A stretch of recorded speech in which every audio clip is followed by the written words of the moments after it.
Hello বন্ধুরা, নতুন করে তোমাদের কাছে এসে উপস্থিত হয়েছি নতুন একটা ভিডিও নিয়ে।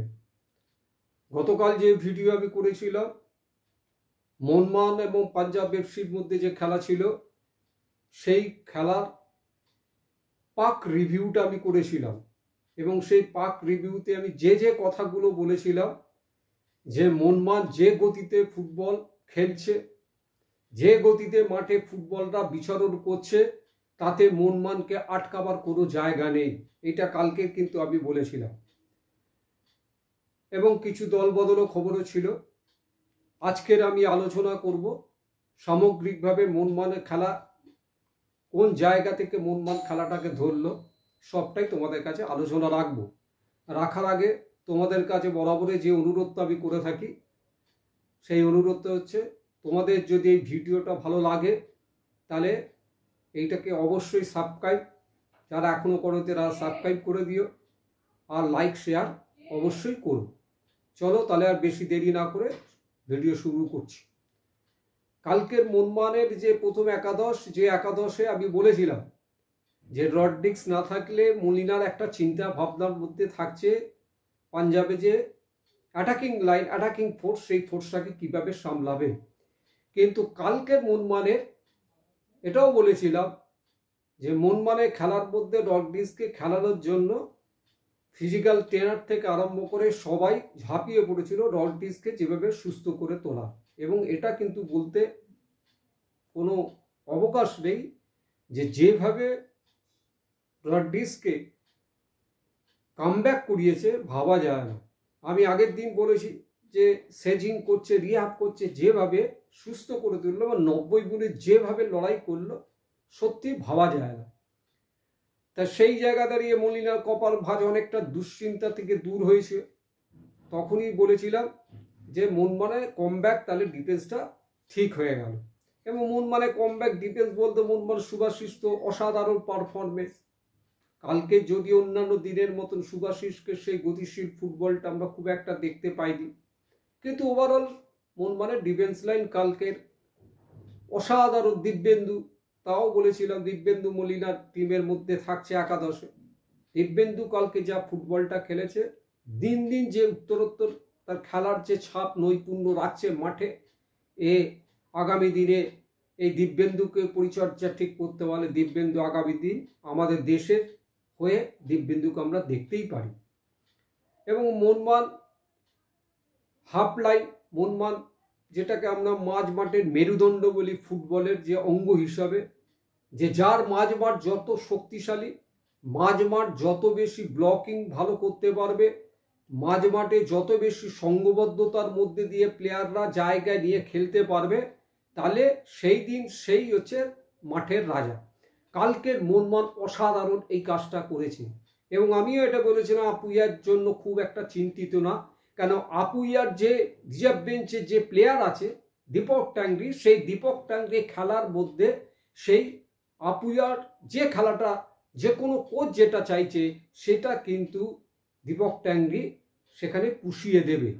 এটা আমি কিন্তু গতকাল প্রিভিউ আমি ম্যাচের আগেই বলে দিয়েছিলাম। এবং কালকে দীপক টাংরি সেই জায়গা, তাদের এক ফোঁটা জায়গা তাদের ছাড়িয়ে দিই, যার জন্য মোহনবাগানের মাঝমাঠটা খুব স্ট্রং। মোহনবাগান মাঝমাঠটা খুব ভ্যারিয়েশনের মধ্যে রেখে অসংখ্য পাস খেলে মোহনবাগান ডমিনেট করেছে পাঞ্জাব এফসি।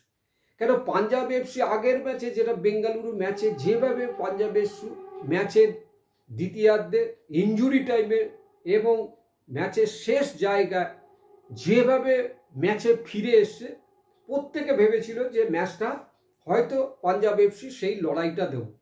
কিন্তু আমি তোমাদের বলেছিলাম যে পাঞ্জাব এফসি সেই ম্যাচে সেইভাবে মোহনবাগান লড়াইয়ে ফিরতে দেবে না, এবং ঠিক তাই হলো। মোহনবাগান প্রথমার্ধে অবশ্য সেই মোহনবাগানের যে দানাবদ্ধ, যে মোহনবাগানের সংঘবদ্ধ, যে সংগঠিত ফুটবল প্রথম থেকে যে ঝড় তোলে, প্রচণ্ড রকমের যে অসংখ্য পাস খেলতে খেলতে ডিফেন্সে থার্ড ম্যান মুভ দিয়ে ঢুকে গিয়ে গোল ওপেন করে ফেলে, সেটা প্রথমার্ধে হয়নি। মোহনবাগানের সেই প্লেটাও ঠিক হয়নি। কেন এটাও ঘটনা যে পাঞ্জাবকে কিছুটা প্রথম ফার্স্ট হাফে মোহনবাগান বলাই হয়েছে, যা খেলা থেকে আমি বুঝেছি, যে ওদেরকে অন্তত কাউন্টার অ্যাটাক ওরা কি সিস্টেমে খেলছে সেইটা একটু পরখ করে তারপর তোমরা ঝাঁপাবে। সেই প্রথমার্ধে যার জন্য মোহনবাগান প্লেয়াররা সেই জায়গা সেইভাবে করে উঠতে পারছিল না। কিন্তু এই টিমটাই যখন সেকেন্ড হাফে যখন নামলো তখন কিন্তু প্রথম সেকেন্ড হাফের কোয়ার্টারে মোহনবাগান পুরো ঝড় তুললো। সেই ঝড় তুলেই মোহনবাগান কিন্তু গোলটা তুলে নিল এবং মোহনবাগান যেই গোলটা তুলে নেওয়ার পর সেই মোহনবাগানের কিন্তু আর মোহনবাগানকে ধরে রাখা গেল না।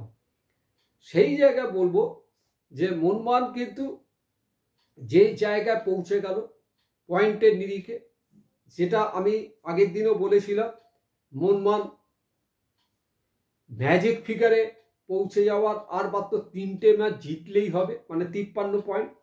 বিশেষজ্ঞরা যেটা বলেছে সেটাও আজও বলছি যে 53 পয়েন্টে হয়ে গেলেই মোহনবাগান লিগ সিল এবছর চ্যাম্পিয়ন হবে। এখন মোহনবাগানের খালি সময়ের অপেক্ষা মোহনবাগান সেই লিগ সিলটা ঘরে তোলবার জন্য। এইবার আসি তোমাদের যে দলবদলের যে বিষয়, একটা মস্ত বড় যে খবর গতকালই যা ছড়িয়ে গেছে ইস্টবেঙ্গল ক্লাবের, যেটা বিদেশি সাইন করেছে, যেটা আমি বলেছিলাম যে ফ্রি ফুটবলার যারা থাকবে, ফ্রি ফুটবলের মধ্যে থেকে নিতে পারলে তাহলে সে প্লেয়ারকে এখন ইন্টারন্যাশনাল যে আমাদের ট্রান্সফার সেটা না, কিন্তু ফ্রি প্লেয়ার থাকলে তাদের দিতে পারে। সেই জায়গা দাঁড়িয়ে এবার সর্বস্তরেই এই আলোচনা হয়েছে যে প্লেয়ার আমাদের আসে, মেসি বাউলি হচ্ছে আইএসএলই নামবে, খুব তাড়াতাড়ি কর্মকর্তারা তাকে নিয়ে আসার জন্য তোড়জোড় শুরু করে দিয়েছে। 2-1 দিনের মধ্যেই পৌঁছে যাচ্ছে এবং আইএসএলও খেলবে, পরের ম্যাচে না পারলেও তার পরের ম্যাচটা খেলবে। সেই বাউলি তো আমরা খেলা দেখেছি, 17-18 মরশুমে কেরালা এফসির হয়ে খেলতে দেখেছি।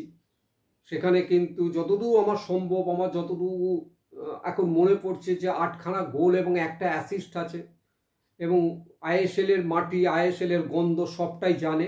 এরকম একটা প্লেয়ার চাইছিল, ফ্রি ফুটবল যাতে পাওয়া যায়, সেই ফ্রি ফুটবলও পাওয়া গেছে এবং দেশের মাটিতে যার অভিজ্ঞতা আছে এবং ইস্টবেঙ্গল কর্মকর্তা, কোচ সবাই এবার একটু চাইছিল যে ঘানা, ক্যামেরুন অর্থাৎ আফ্রিকার কান্ট্রি এরকম প্লেয়ারকে ইস্টবেঙ্গল একটু সংযুক্ত করতে। কারণ ইস্টবেঙ্গল অতীত ইতিহাসে দেখলে দেখা যাবে এই ঘানা, আফ্রিকান এই সমস্ত প্লেয়ারগুলো এসে ইস্টবেঙ্গলে খুব ভালো সার্ভিসটা পায়। সেই দিকে দাঁড়িয়ে এখন অপেক্ষায় আমরা থাকবো যে বাউলি কেরম খেলে, ইস্টবেঙ্গলের জার্সিতে কতটুকু সে মানিয়ে নিতে পারে। কারণ প্রতিটি প্লেয়ারের মধ্যে এরকম থাকে, অনেক ক্লাবে গিয়ে সে মানাতে একটু সময় লাগে, অনেকে মানাতে পারে না, এটা থাকে। এতে একদম আশ্বাসিত হওয়ার কোনো জায়গা নেই যে কেরলে দারুণ খেলেছে, আমাদের এখানে এসে দারুণ খেলবে, বিষয়টা সেরকম না। তাকে মানাবার সময় দিতে হবে, সমর্থকদের ধৈর্য ধরতে হবে, এটা ফুটবলের একটা পার্ট।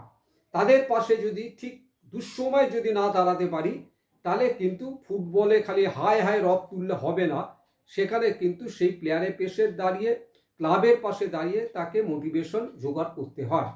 এরপর দল বদলের যে খবরটা জেনে রাখো যে হিজাজি তো মোটামুটি টিমের ছিটকে চলে গেছে, আর সিজনে পাওয়া যাবে না, ক্লিন্টন সিলভারও আর পাওয়া যাবে না। তাই হিজাজের পরিবর্তেও একটা প্লেয়ার, সেটাও হচ্ছে চেষ্টা করছে যে আফ্রিকান কান্ট্রি এরকম গোছের প্লেয়ারকে নেওয়ার জন্য প্রচেষ্টা চলছে। তাদের বায়োডাটা পুঙ্খানুপুঙ্খ বিচার বিশ্লেষণ করছে অস্কার বুজোকে নিয়ে।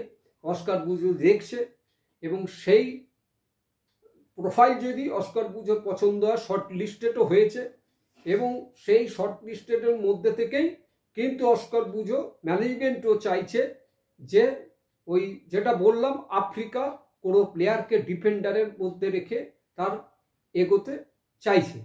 তো সেইটা ইস্টবেঙ্গলে এলে অন্তত ইস্টবেঙ্গলের কাছে সুপার 6 তো আর সেই জায়গায় নেই। ইস্টবেঙ্গল এখন ফোকাস করতে হচ্ছে এএফসি কাপ এবং এএফসি লিগ এবং হচ্ছে সুপার কাপ।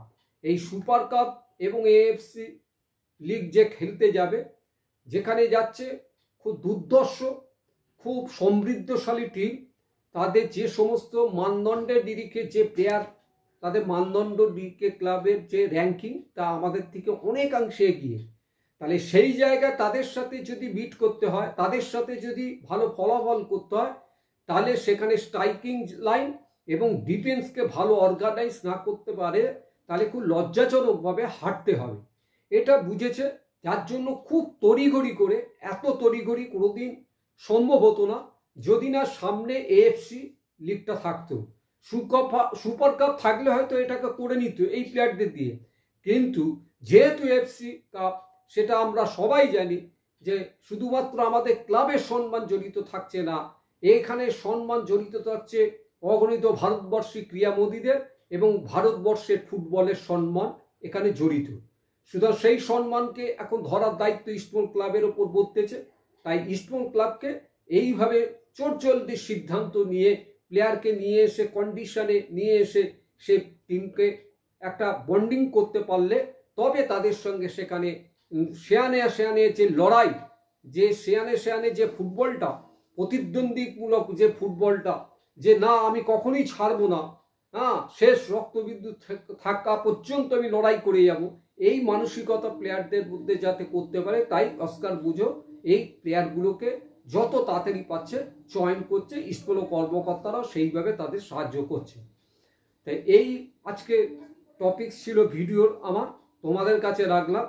এখন এই টপিকস যদি তোমাদের ভালো লেগে থাকে, তাহলে তোমাদের কাছে আশা করব যে আমার এই পিএসটি ফুটবল যে চ্যানেলটা, এই চ্যানেলটাকে তোমরা লাইক শেয়ার করে দিও, এবং যারা নতুন এসেছো তারা অবশ্যই সাবস্ক্রাইব করো।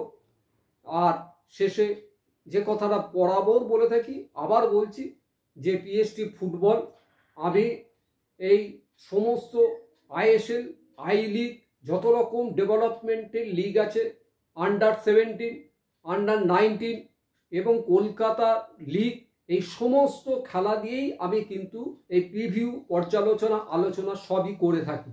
পিএসটি ফুটবলে যেটা বারবার বলি যে একটা অঙ্গীকারবদ্ধ নিয়ে নেমেছি যে নতুন নতুন যে সমস্ত উদীয়মান তারকা হওয়ার সম্ভাবনা আছে সেই সব ফুটবলকে আমি তুলে আনার চেষ্টা করব, তাদেরকে ল্যাম্পলাইটে, তাদেরকে হাইলাইটস করব। যাদের মধ্যে প্রতিভা আছে, অর্থাৎ তাদের অন্যান্য সুযোগ সুবিধা থেকে বঞ্চিত বলে তারা আসতে পারছে না, ল্যাম্পলাইটে হাইলাইটস হচ্ছে না, তাদের একটা মস্ত বড় দায়িত্ব নিয়ে আমি এই পিএসটি ফুটবল চ্যানেলটি আমি খুলেছি। এই পিএসটি চ্যানেলটা তাদের সামনে, তাদের কাছে নিয়ে গিয়ে তাদের মুখে পরিচিতি ঘটানোর একটা প্রচেষ্টা আমি গ্রহণ করেছি। তাই বলবো, এই সমগ্র স্বার্থে অন্তত প্লেয়ারদের, বাঙালি ফুটবল বলতে যেটা আমরা বুঝতাম কলকাতা ময়দান, সেটা যাতে না হারিয়ে যায়, তার জন্য তোমরা আমার পাশে থাকবে এবং পিএসটি ফুটবলটাকে তোমরা সর্বস্তরে ছড়িয়ে দিও। এইটুকুনি তোমাদের কাছে বলে আজকের মতন আমি বিদায় নিচ্ছি। নমস্কার।